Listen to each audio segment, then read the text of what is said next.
Let the stories carry you into sleep. People always talk about unforgettable gifts. Diamond rings, surprise vacations, first cars. But my daughter handed me something at 19 that shattered our lives, a pregnancy test with 2 pink lines and 0 remorse. "I'm not getting rid of it," she said flatly, "so you and Dad better step up." That's how Rebecca announced she was pregnant. No emotion, no apology, just an expectation that her mistake would be our responsibility. It was the year 2000 and my husband, Mr. Quiet, and I had just downsized our lives in Austin, Texas, preparing for a quieter chapter. We always wanted more kids, but not like this. Not as a rescue plan for someone who refused to grow up. But we said yes. Maybe it was guilt.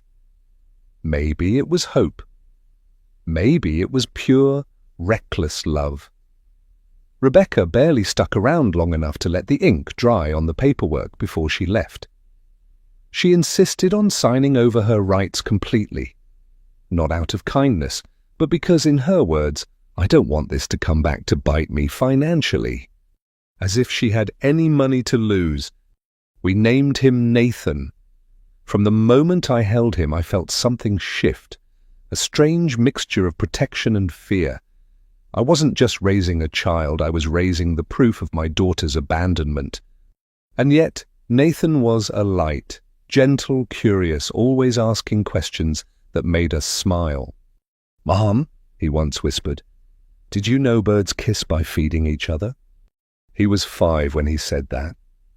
I remember it vividly, because that night I cried harder than I ever had in my life. Not for Rebecca, but for him. By age 10, the questions started. Do I have another mum? What does she look like? Why doesn't she write back? Every birthday card came with a second envelope. To Mommy, written in his careful little handwriting. We never told him she refused to respond, only that she was busy or far away or not ready. But kids aren't stupid. After 12 ignored messages, he stopped writing. By the time he turned 13, he never mentioned her again. Mr. Quiet and I poured ourselves into raising him. We gave up vacations, drained our retirement savings, even skipped home repairs to fund his education. When he turned 18, Nathan launched a car detailing business in Denver, Colorado. It started small, 1 bucket, 1 hose, and a dream. But within 2 years, he had employees, a client list of CEOs, and marketing that went viral. At 22, he met Amber, the kind of girl you hope your son finds, grounded, strong, soft in all the right places. We thought we'd made it, no more pain, no more ghosts. And then came Thanksgiving. We were halfway through dinner when Nathan's phone rang. He answered with that usual confident smile, thinking it was a client. He put it on speaker. "Hey, it's Rebecca," the voice said, just like that. Nathan froze. His smile vanished. He stared at his plate as she rambled on about life, asking him if he wanted to meet. He didn't explode, he didn't cry, he just said, "I'll think about it." After the call, I offered gently, "Honey, your father and I can come with you if you do." That was the first time he smiled all evening. That would actually be amazing. My gut twisted. Rebecca hadn't asked about him in over 2 decades. Now she suddenly wanted dinner. Something was off, and I was right. We met at an expensive Italian restaurant downtown. Rebecca didn't hug him, didn't ask how he was doing. She opened with, "What's the budget for tonight?" Nathan blinked. "Whatever," he said. She ordered lobster ravioli and a $60 bottle of wine. Then, eyeing his phone screen, a photo of him and Amber, she leaned in and said, "She's beautiful. Looks a bit like me when I was younger." I nearly choked. What followed wasn't a reunion, it was a transaction. "I'm between jobs right now," she said breezily. "I need about $12,000 to secure an apartment. I'll send you my bank info. If you could send it before the weekend, that would be great." Nathan didn't flinch, just nodded and waited for the food. I was seconds from unleashing hell, but under the table he pinched my hand softly. Don't. And I realized something in that moment. My son had come prepared. He wasn't falling into her trap. He was setting one. I watched Rebecca sip her wine like she owned the place, spinning lies between bites of lobster ravioli. Nathan sat calmly across from her, nodding along, eyes unreadable. I kept waiting for him to crack, to lash out or shut down. But he just smiled. Something about that smile chilled me. Back home, I couldn't hold it in anymore. I paced the kitchen, ranting to my husband, Mr. Quiet, while he stirred tea leaves like he'd seen ghosts before. She abandoned him, ignored him for 23 years, and now she wants 12 grand like it's a tip. Nathan, still in his jacket, sat at the counter scrolling on his phone, calm as a monk. I don't understand how you can be so chill about this, I said. He looked up. Mum, trust me, I've got it handled. Those 5 words. I didn't know if I should be proud or scared. He turned his phone around, showing me a banking app. There was a pending transfer. Davier. I blinked. $12? Yep, he grinned. She texted me for money, didn't say how much, so I sent what I could. It hit me. The dinner wasn't a trap for him. It was a trap by him. Mr. Quiet started laughing first, a deep belly laugh that shook the quiet rage off my chest. I joined in, wiping tears I hadn't realized were there. Our boy wasn't a fool. He was playing chess. The next morning, the consequences started rolling in. Rebecca's messages came in hot. Her texts lit up Nathan's screen while he showered. I couldn't help but glance. Where's the rest of it? This isn't funny, Sus. I need that money today. Nathan walked out, towel over his shoulder, saw me reading and didn't flinch. He typed back, "Sorry, budget's tight this month. Hope the $12 helps." Then he tossed his phone on the couch and went to make coffee. The first call came at noon, then another and another, 17 by the end of the day. Nathan let every single one go to voicemail. That evening, he played the last message out loud. Rebecca's voice was shrill, cracking with rage. You think this is a joke? I gave you life. I can ruin yours just as easily. You want to see what happens when you mess with me? Mr. Quiet's face darkened. That sounded like a threat. I agreed, but Nathan shook his head. She's all bark, always has been. 3 days passed. No calls, no texts, no drama. We dared to breathe. Maybe she'd given up. But peace is never permanent when someone like Rebecca is involved. The next call came during my lunch break. It was Nathan. Mum, she's here at my business, screaming. My stomach dropped. We rushed to his shop, a sleek auto detailing place tucked into a quiet street in Denver. As soon as we pulled into the lot, we heard it. You owe me. I brought you into this world. Inside, Rebecca stood in the middle of the reception area, hair wild, arms flailing, screaming at Nathan in front of half a dozen stunned customers. Nathan, ever composed, raised his hands gently. "Ma'am, I'm going to have to ask you to leave. You're disturbing the business." "Ma'am," she shrieked, "I'm your mother, you ungrateful little—" I stepped forward, but Mr. Quiet placed a hand on my arm. "Let him handle it." And handle it he did. Nathan walked up to her, calm, steady, and said, "You need to leave now, or I'll call the police." She scoffed. "Go ahead. I'll tell them you promised me money and then ghosted me." Behind the counter, I saw his assistant, Ralph, quietly pick up the phone. Smart kid. I never promised you $12,000, Nathan said. You asked for help. I sent what I could. Please leave, before this gets more embarrassing. That's when she pulled out her phone, shoved it in his face and said, "I've been recording this whole thing, and I've got the texts too. I'm going to post it. Everyone will see what kind of son you are." She stormed out, knocking over a rack of air fresheners. Nathan spent the next hour cleaning up and offering discounts to embarrassed customers. That night, he sat with us at the kitchen table, staring at his phone. He was quiet, not from fear, but from calculation. "She's going to post that video," he finally said.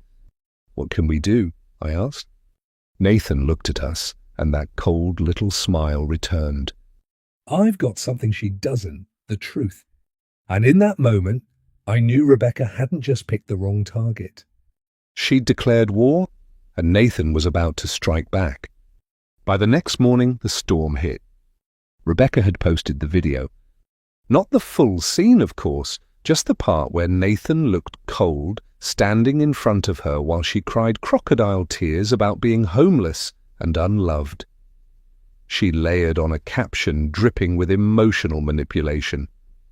"All I asked was for help from my son. He turned his back on his own mother, his own."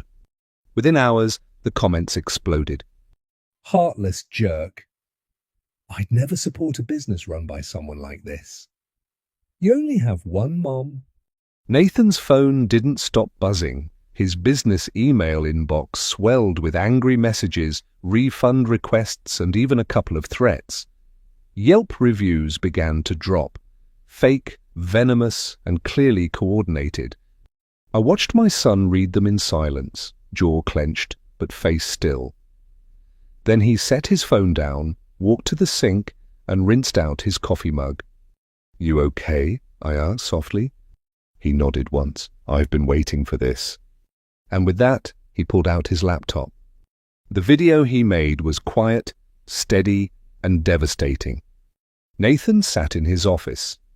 Clean shirt, calm eyes, no theatrics, no fancy editing, just him facing the camera and telling the truth. He started from the beginning.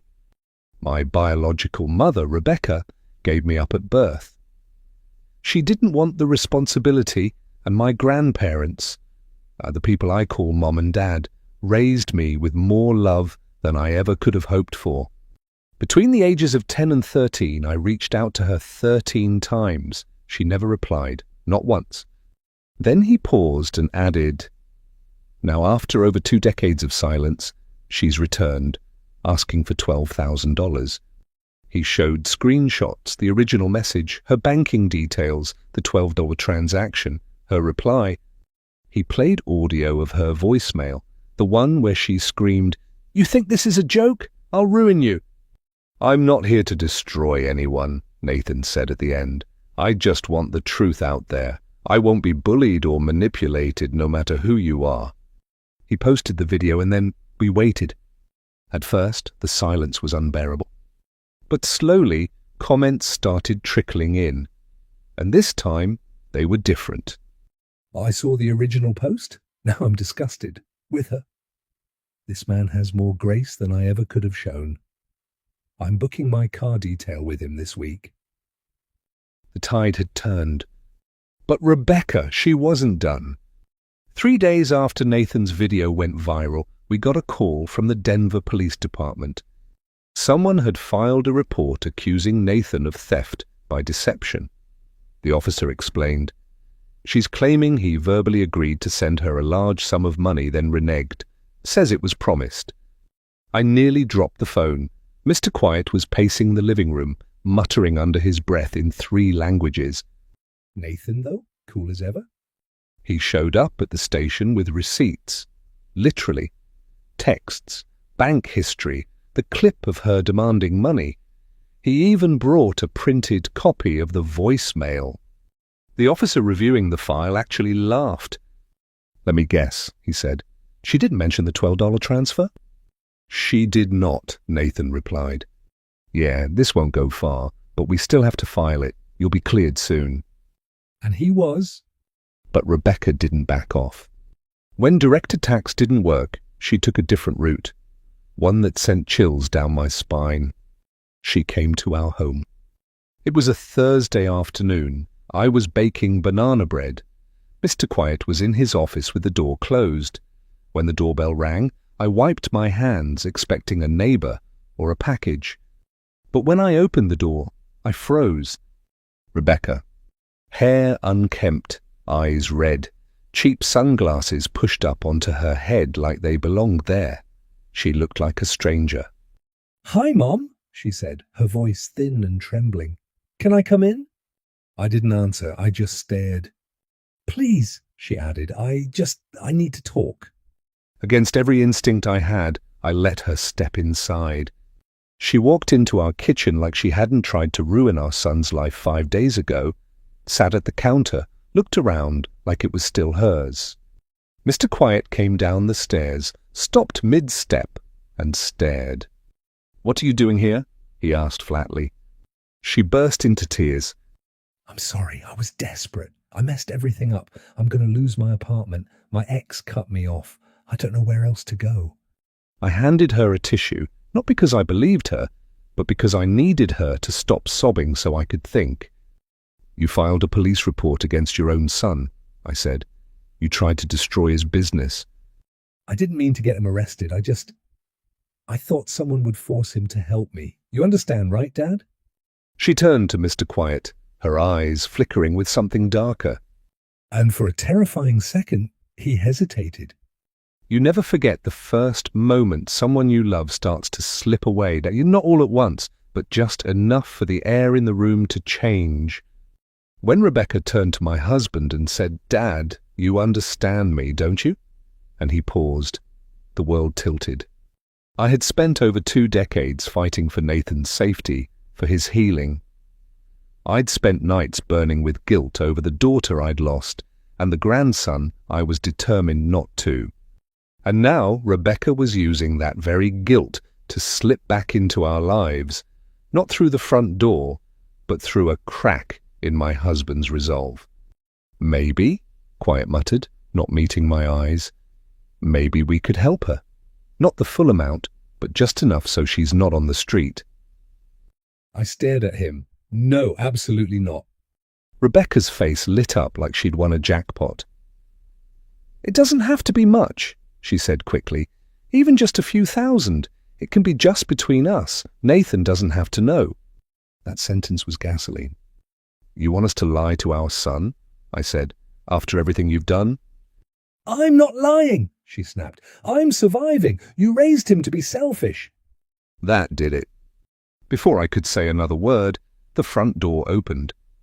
Nathan walked in, keys still in hand, and stopped cold. His eyes bounced between the 3 of us. Me, frozen, Rebecca, mid-performance, and Quit looking like he'd been caught cheating at cards. "What's going on here?" Nathan asked. "Your mother came to apologize," Quit said quickly. Rebecca nodded, slipping back into her teary mask. "I feel awful, Nathan, about everything. I was hoping maybe we could start over." Nathan looked directly at me. I didn't have to say a word. He read my face in half a second. Is that really why you're here? He asked her, voice flat. Rebecca nodded eagerly. Of course, what other reason would I have? He smiled, not kindly. Maybe because you couldn't get money from me, so now you're trying your luck with them. Rebecca's smile fell. "Well," she hissed, "what did you expect? You're out here living the good life while I'm sleeping on couches. Someone in this family needs to step up." "I did," Nathan said. "I stepped up the moment you stepped out, and I've been stepping up ever since." Then he turned to Quiet. "Dad, please don't let her drag you into this." Quiet looked wrecked. I just thought maybe a little help." "She's not helpless," I cut in. "She's relentless." Rebecca stood suddenly, chair scraping the tile. "Fine, be that way, I'll figure it out, just like I always have." And with that, she stormed out, slamming the door so hard a picture frame rattled off the wall. The silence she left behind felt like broken glass. Nathan didn't speak. He walked to the kitchen sink, filled a glass of water, and stared out the window. The air was thick, and Quiet wouldn't look at either of us. "I'm sorry, son," he said eventually. "I don't know what came over me." Nathan didn't turn around. "She's always had that effect on you." Later that night, Nathan didn't come home. The next few days were quiet, but not peaceful. He was distant, polite, but I could feel it. Something between us had shifted. Not broken, not yet, but cracked. He was cleaning up his online reputation, dealing with the review bombs and business losses. I offered to help. He politely declined. Quiet kept to himself more too. I knew he blamed himself. I blamed him too, just not out loud. We'd survived hurricanes together, but betrayal? That's a slower storm. It eats through the beams before you hear the creak. A week later, Nathan came to dinner. He seemed better. Still guarded, still distant, but smiling more. I made his favorite, honey-glazed salmon. He asked about our garden. Quiet tried too hard to be normal. Then just as I was clearing plates, Nathan's phone buzzed. He checked it, smiled that calculating smile again, and excused himself. When he came back, he stood at the head of the table, almost like he was about to give a toast. "That was Amber," he said. "Everything's set for tomorrow night." "What's tomorrow night?" I asked. Nathan looked at both of us, calm, confident, maybe even a little amused. "I invited Rebecca to dinner." When your child tells you they've invited the woman who tried to ruin his life to dinner, at an upscale restaurant no less, there are only two logical reactions. First, panic. Second, assume there's a plan. Nathan had always played the long game. But this felt like something different. Sharper. Like a chess move made with fire behind it. The restaurant he chose was one of those sleek places where even the lighting felt expensive. White tablecloths, crystal glasses, the kind of place people propose in, not stage confrontations. We arrived 10 minutes early. Amber looked stunning. Sleek black dress, calm face. But I knew she was bracing inside. Then Rebecca walked in. Hair done, nails fresh, wearing a new lilac dress that screamed recovery arc to anyone who didn't know better. She smiled like she belonged there. "I'm so glad you invited me," she gushed, sitting down beside Nathan like they were best friends at brunch. "I've really been reflecting. I feel terrible about everything that happened." Nathan poured her a glass of wine. "Water under the bridge," he said, smooth as silk. I watched her drink, 1, 2, 3 glasses deep before the entrees arrived. And that's when he leaned in. "So," Nathan said casually, "tell me about the apartment you're trying to get into." She lit up. "It's perfect. 2 bedrooms, ocean view, but the deposit is steep." "You don't have any savings from your marriage?" he asked gently. She waved her hand. "Please, Richard was a nightmare, and I've never been good with money." I glanced at Mr. Quiet, who had barely touched his food. "And if you can't get help from family," Nathan continued, like he was just making small talk. Rebecca giggled. "Oh, don't worry. I've got tricks. That police report, just the beginning. If that didn't work, I was thinking of contacting some of your bigger clients. Tell them I'm your poor mother, abandoned and struggling." The table went quiet. Amber stiffened. My heart pounded so hard I could hear it in my ears. "And that whole 'I'm homeless' thing?" Nathan asked. She shrugged. "Not entirely false, just exaggerated. You should have seen Dad's face when I cried at your house. He was ready to write me a check." "So you admit," Nathan said, calm but sharp, "you were manipulating all of us." Rebecca rolled her eyes. "Don't be so dramatic. It's not manipulation, it's survival. You're my son. You owe me." He nodded slowly. Then he reached into his coat pocket and pulled out his phone. With a tap, he flipped the screen toward her. A recording app. "Still running." Rebecca's face froze. You recorded me?" "Yep," Nathan said. "Every word, from the moment you sat down." "You can't do that. That's illegal." "Actually," Amber said quietly, "this state's a one-party consent state, so—" Rebecca looked around the restaurant, suddenly realizing she was no longer in control, not even close. "You wouldn't post that. You wouldn't actually use it against me. I'm your mother." Nathan placed the phone back in his pocket. "No," he said softly. "Lian is my mother. Quiet is my father. You're just someone who signed papers and disappeared." He stood up, dropped $100 bill on the table, and said, "Dinner's on me. Enjoy it. It's the last thing you'll get from me." We followed him out in silence. Rebecca didn't chase us, didn't scream, didn't even finish her wine.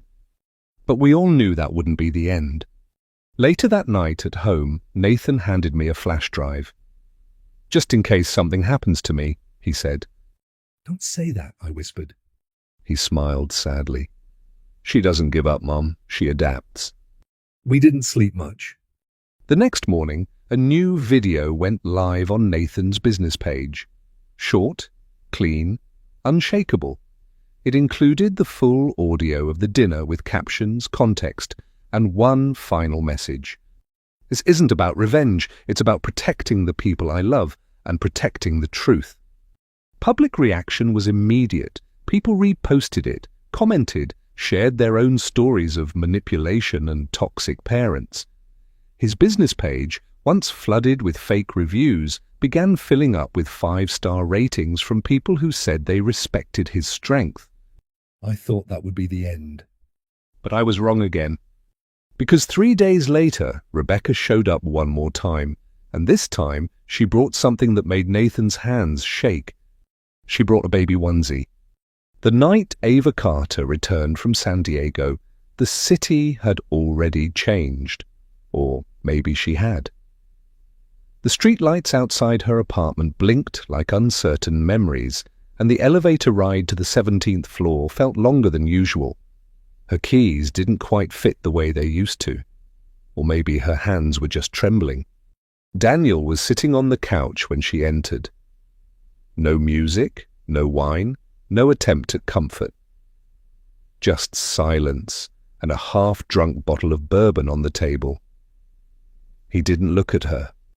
"You're back," he said, not as a greeting but as a fact. Ava placed her coat over the chair carefully, like a ritual that might delay the inevitable. "I went to see Dr. Chin," she said quietly. Daniel scoffed. "Therapy, of course." "She helped me remember what I'd been trained to forget," Ava replied, her voice shaking, but steady. "The night my mother left, the things I saw, the silence my father demanded." Daniel finally looked up. "So this is still about your father?" "No," she said, taking a step forward. "This is about how I learned to stay silent, to please, to overfunction, so I wouldn't be abandoned again." Daniel stood. "So now I'm the villain? The one who needed saving?" Ava didn't respond immediately. She just looked at him, really looked. The man she once trusted, now staring at her with a kind of fear disguised as anger. "Do you even love me, Daniel?" she asked. "Or do you just love that I needed you?" His jaw tightened. "You were a mess when I met you. I built you back up. I sacrificed." "You rebuilt me into something convenient," she said. "Someone who never questioned you. Someone who funded your ventures, smiled on cue, and looked perfect on your arm." Daniel laughed bitterly. "You're rewriting history now. Classic Ava. Emotional revisionism." She didn't flinch. "No, just remembering it without your edits." He moved toward the door, as if needing air or escape. "You think I'm the problem? Go ahead. Tell Sophie. Tell the whole family. Make yourself the hero." "I don't need to be the hero," Ava said. "I just need to stop pretending I'm not drowning." Daniel paused at the threshold. "You walk away from this, there's no going back." Ava's eyes glistened. That's the point. It had been 4 months since the wedding Ava Carter was never meant to attend. Since that final text. Since silence replaced every excuse. Ava no longer checked Sophie's social media. She didn't ask mutual friends about her. She didn't even think of her first thing in the morning anymore. Healing had crept in quietly, not in triumph, but in dignity. Her business, Vantalab, had secured its second funding round. Investors who once saw her as the background partner were now requesting one-on-one calls. Her name was in Forbes's under 40 list. but no headline felt louder than her own internal shift. Ava Carter stopped apologizing for existing. One evening, while reviewing contracts, Ava saw her phone buzz. It wasn't Sophie, it was Delilah, Sophie's older cousin, the only one who had ever been neutral during the family's fracture. I know this is out of nowhere, but Sophie's been different. She's not saying much, just quiet. If you ever want to talk, I think she does too. She's just too ashamed. Ava stared at the message. Her hands didn't shake like they would have 4 months ago. She read it twice, then once more, and she deleted it. Closure didn't come wrapped in apologies. Sometimes closure was a decision you made quietly at 9:47 p.m. on a Thursday night, with no witnesses and no drama. The next morning, Ava took her usual walk along the Presidio. The fog clung to the trees like ghosts that refused to evaporate. But she kept walking, past the old stone bench where Sophie once asked her, "Do you ever feel like you're too much?" Past the grove where they used to take photos laughing like sisters, even when the bond was breaking from underneath. She walked through all of it, not to revisit, but to reclaim. At a coffee shop nearby, Ava pulled out a worn black notebook. It wasn't for business. It was her personal one, the kind where she wrote truths too sharp to say out loud. She opened to a blank page and wrote, "Forgiveness is not an invitation, it is a boundary. You don't owe me words, Sophie, but you don't get access to me either." She underlined the last line twice. 3 days later, a letter arrived, not an email, not a text, a real letter, handwritten in a familiar slanted cursive. From Sophie. I don't deserve your time, I know that. I don't even know if I deserve to be heard. But I miss you, and I don't know how to undo what I did. I wish I could explain. But maybe that's just me being selfish again. Just thank you for being in my life, even for a while. There was no return address. Ava folded the letter once, neatly, and placed it in her notebook. Not as a keepsake, but as evidence. Proof that the silence wasn't all her fault. Proof that some people do see the damage, only too late. She didn't cry, she didn't text back, she didn't share it with anyone. Some wounds aren't meant to be touched, even by apologies.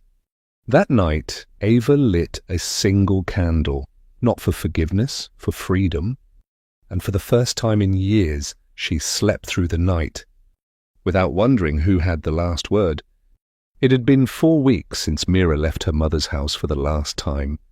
She had packed her car at midnight, no tears, no screaming, just silence. A silence so heavy it suffocated every thought. Now, in her new apartment on the east side of a small, forgettable town, Mira sat by the window every morning and drank her coffee alone. No phone calls, no messages, no noise. But the absence of her mother's voice did not mean absence of her presence. 'Cause that voice lived inside her. Every time she tried on a new outfit, you think that flatters your figure? Every time she relaxed after a long day, must be nice to do nothing all day. Every time she smiled at herself in the mirror.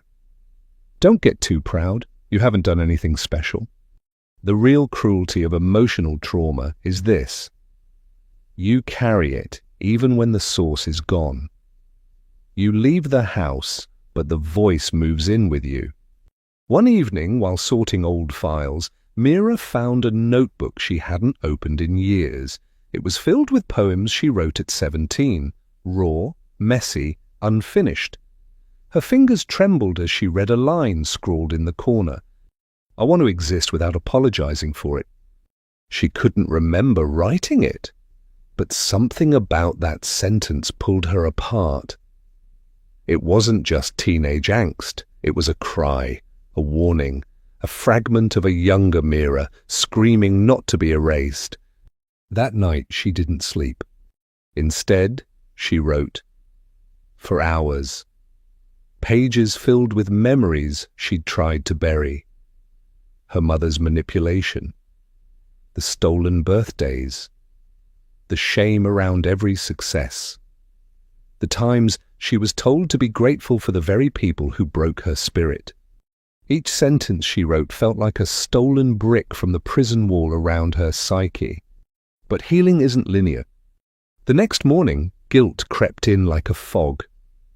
She read what she wrote and thought, I'm exaggerating. She did love me, didn't she? That's the trap. When abuse is wrapped in gestures of affection, it convinces you that your pain is betrayal. Later that week, Mira tried to explain things to a co-worker, Jade, but she hesitated after 2 sentences. Jade looked confused, kind but confused. And Mira knew some people would never understand the invisible scars. That emotional neglect doesn't leave bruises, but it leaves echoes. So she stopped explaining, and she started building. She deleted her old contacts. She muted relatives on social media. She chose her peace over their perception. And most importantly, she bought a new notebook. Its cover was plain, blank, ready. And on the first page, she wrote again, I want to exist without apologizing for it. Only this time she wasn't 17. She was ready. 7 months after everything burned to the ground, she finally walked into the room she once avoided, the old family library. The place where every photo used to hang, every memory used to whisper. Now it was silent, stripped, almost sterile. Only a single frame remained, crooked on the wall. It was a picture of her at 10 years old, holding hands with her mother, both smiling at something now long gone. The therapist had asked her a strange question weeks ago. If you could sit with your mother just once more, not to fix anything but just to witness her, what would you see? She hadn't answered then, but today, in this empty house, the answer appeared. She would see a woman who was never taught to love without conditions. She would see the desperation behind the coldness, the fear behind the control, and the inherited pain that was passed down like a family heirloom, wrapped in silence. But she would also see herself, no longer needing to be the daughter who proves her worth, no longer auditioning for a seat at her own family table. Later that evening, she wrote a letter, not to send, not to deliver, just to release. You taught me strength by never giving me softness. You taught me boundaries by breaking all of mine. And for all the love you withheld, I learned how to pour it back into myself. She folded the letter and tucked it into a hollow part of the wooden desk. Let it stay there. Let it rot or remain. There were no dramatic reconciliations, no final phone calls, no teary reunions in the rain. Only silence and clarity. Healing, she realized, is not always a rising crescendo. Sometimes it is a quiet closing door. In the months that followed, she stopped explaining her past to anyone. No more proving. No more performances. The people who stayed, stayed. The ones who vanished, left space for breath. She made a ritual of walking barefoot in the mornings, grounding herself in grass and early light. She stopped checking her messages every hour. She learned to cook for herself, not out of loneliness, but reverence. And when she saw families laughing at cafes or friends reuniting at airports, she no longer flinched. She simply nodded, as if to say, you have yours, I have mine.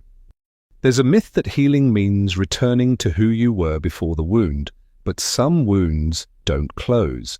Some wounds become windows. She didn't need to forgive everyone to feel free. She didn't need closure to choose peace. She didn't need their apology to write her own ending. 'Cause here's the thing about becoming. You lose the need to be understood by those who never tried. You lose the appetite for chaos disguised as connection. You lose the illusion that family must mean familiarity. And in that loss, You find a self that no longer fits inside the cage they built for you. And now the mirror turns toward you. Not her, not them, you. Who would you be if you stopped trying to earn love? If you stopped shrinking to fit inside someone else's story? If you stopped chasing someone who only ever offered you fragments? What if the closure you seek is the act of walking away or teeing without looking back? Because sometimes the most radical thing you can do is choose to live without needing to be chosen. And maybe that's not a tragedy, maybe that's the beginning. It had been 3 weeks since the last message. No calls, no letters, no subtle hints, just silence. For someone like Evelyn Tran, who once thrived in her mother's loud disapproval, the quiet was deafening. She sat in the corner of her apartment's sunlit window, the same place where she used to call her mother every Sunday. Now the space felt colder, heavier. And yet, for the first time, Evelyn wasn't fighting it. She was feeling all of it, not to fix, not to blame, just to understand. Memories had stopped being sharp weapons. They became softened pages she could turn without flinching. The time her mother accused her of being selfish for choosing art over accounting. The dinner where her father sat silently while her mother's words sliced through her dreams. And that final moment when Evelyn walked away and no one called her back. But lately, a new thought began to rise like a tide. What if her mother never had the tools to love her the way she needed? That didn't excuse anything, but it explained enough to set something inside Evelyn free. At therapy, Dr. Malik said nothing at first. Just nodded as Evelyn confessed. I used to think forgiveness meant letting them win. Now I think it means not letting them haunt me anymore. Dr. Malik smiled gently. Forgiveness isn't always about them. Sometimes it's just the way we choose to stop bleeding. Evelyn had always waited for her mother to change, to say sorry, to chase her. But maybe the transformation was never supposed to come from the outside. Maybe the person she'd been waiting for was her. The next day, Evelyn did something small but symbolic.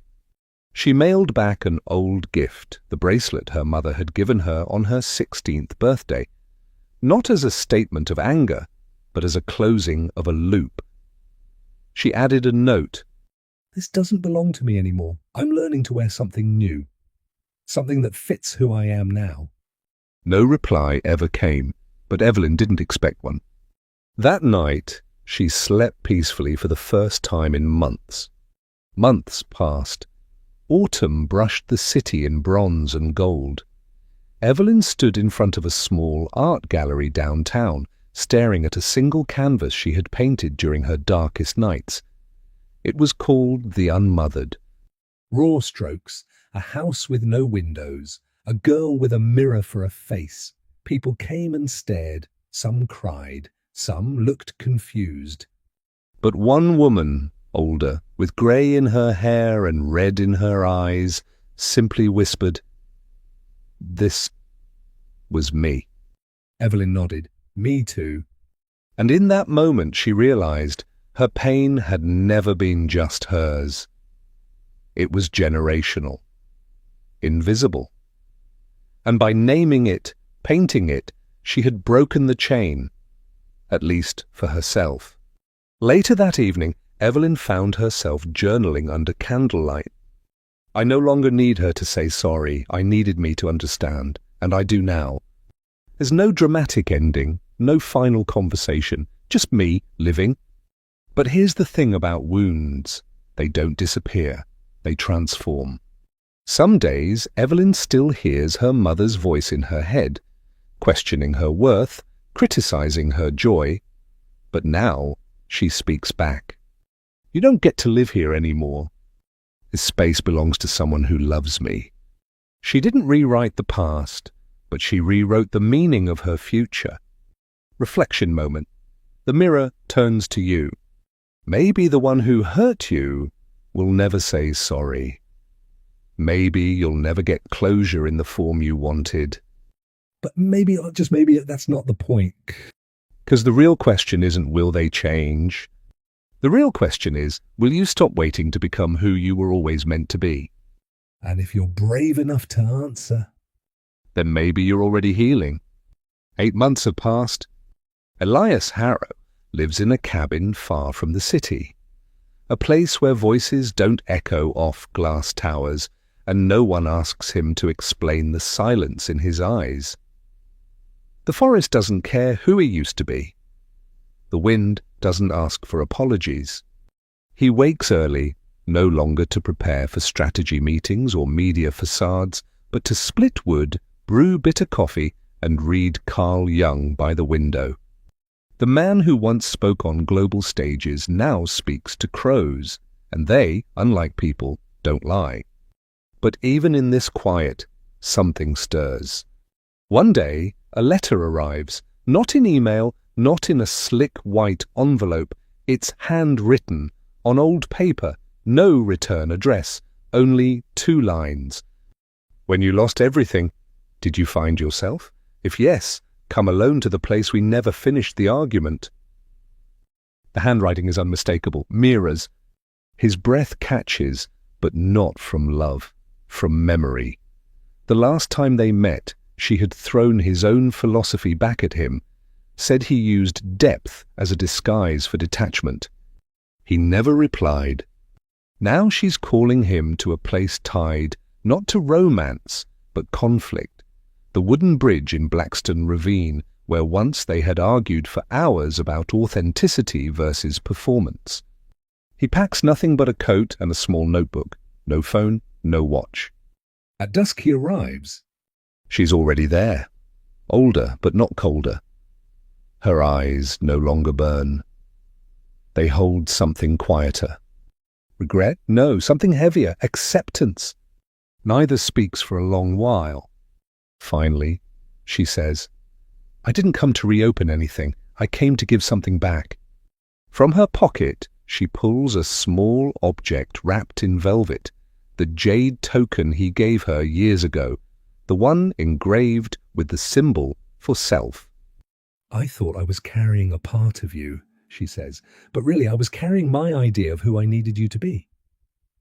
Elias doesn't reach for it. I'm not who I was, he says simply. I know, she nods, and neither am I. They sit. The sky darkens, the stars begin to appear. She asks, do you think we can ever really know ourselves fully? He answers without thinking, the first honest response he's offered her in years. No, but we can know when we're pretending. A long silence. Then she smiles, and the kind of smile that says, this is the closest we'll ever come to healing. And that's enough. She leaves the token on the wooden plank between them and walks away. Elias stays seated for a long time. He doesn't pocket the token. He doesn't cry. He simply stares at the trees. Then slowly, he opens his notebook and writes one sentence. When the mirror breaks, the reflection ends, but perhaps the real face begins. Reflection for the viewer, embedded narrative closure. He was never broken, only buried beneath roles that never fit. She was never cruel, only frightened of his silence that mirrored her own. And maybe that's what most relationships are, 2 people hoping their masks will love each other. But what if one day the mask cracks and neither of you recognize what's underneath? Would you still stay? Or would you finally walk away to become someone real? Thanks for listening. If this story helped you unwind, don't forget to like and subscribe channel Reddit Stories to Fall Asleep too. There's a new tale waiting for you every night, right here. Sleep well.